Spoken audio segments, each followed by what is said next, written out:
this is Mimi back. I'm doing another video for you guys regarding personal finance. Last week we had the opportunity to talk about how to get out of credit card debt. And this week I wanted to talk about credit, mainly how to rebuild credit. If you've come from a history of bad credit, you've had some collection in the past, this is a really good way to get back on there and start rebuilding that credit. This also works if you are new to credit. If you've never had any credit cards or any accounts, this is a good way to start. The first step I would suggest is to get a prepaid credit card or secured credit card. Wells Fargo has a great credit card right now for prepaid that can guarantee your money back after, I believe, 12 months of good payments. There is an annual fee. Most of these cards do have a small annual fee. But if you can get your money back on that would be great, as long as you are not late and do not go over your credit limit.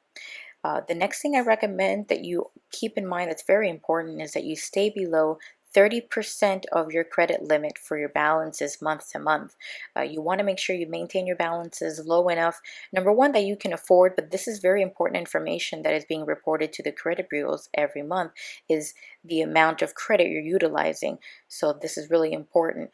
With these cards, you can set your own credit limit. Usually starts anywhere between $300 all the way up to about $10,000. You can set that on your own. And I recommend that you have activity every month. You can either have revolving balance or you can pay in full every month, but have activity happening in that card every month because you want them to report to the bureau every single month for at least 6 to 12 months that you have this card. I don't suggest closing this card either. You can maybe use it less as you go on, but I definitely suggest to have a monthly activity. Some suggestions that I have for credit card activity, you can put anything that's a reoccurring balance, a reoccurring expense, like you could definitely put something like maybe a utility bill. You can even use it for groceries, perhaps even your memberships, your gym memberships or other that is done automatically in your card. You can even use it to put your gas expenses on there. These are activities that you're already doing anyway. It's good to try to put these on your secured card and then go ahead and make those payments to your card before the due date. And this is, to me, the most easiest way that I would suggest to use this card, just so you maintain it under your 30% and you continue to have that activity on there. One of the other most important things that you need to maintain is make sure your payments are on time. Okay, you want to make sure that the payment that you're going to be making is never late, because you want to avoid fees of all sorts that are charged to you during the 6 to 12 month period. So on-time payments is very, very important. You can either set up automatic payments to be done monthly for you so you never forget. You need to also know your closing dates, your beginning and closing date for each month, because you want to make sure that your payments that you make fall in that cycle.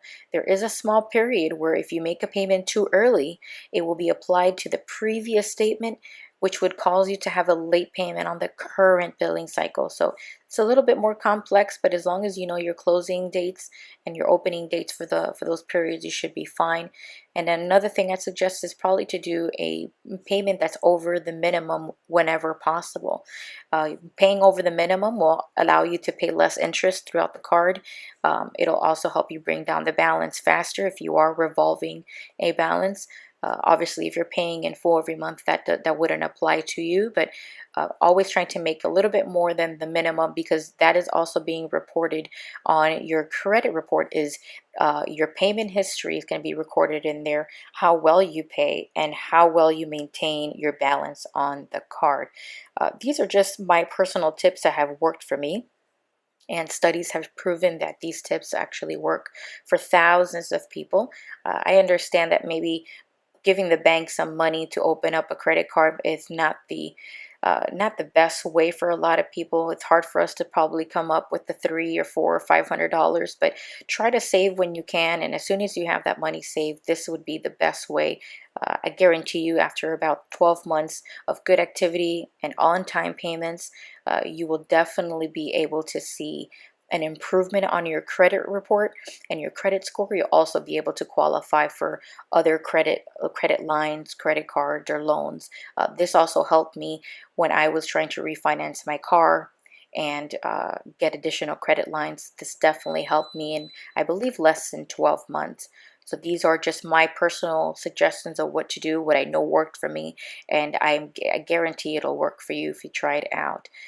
So I hope you guys enjoyed this video that I prepared for you today.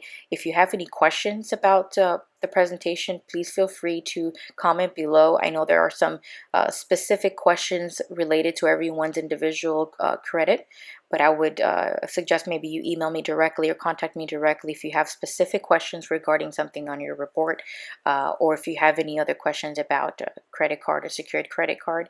So you guys, this stuff really works, I guarantee it. And as I mentioned earlier, just to recap, the deposits are between 300 to 10,000. Never really seen it under 300, so that's usually the frame of payment that you can do. You can definitely qualify for a refund for some of these cards. I don't think the qualifying process is too difficult. I definitely suggest that you try it out.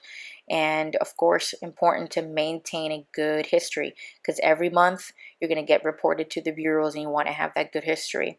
And try your best to not apply for 6 to 12 months during this period that you have a secured card, because you remember, you're establishing credit, you're working on rebuilding your credit, you're giving yourself another chance to increase your credit score. So you don't want to have too many inquiries on your credit. So I would suggest sticking with one card, doing this for about 6 months to maybe 12 months, and then from there I would suggest trying to apply for another card if that's what you want to do, or if you're refinancing a car or getting a loan, I would suggest to do it after that period. All right, guys, so this is the end of my video for today. Hopefully I'll be able to put out another video for you guys next week.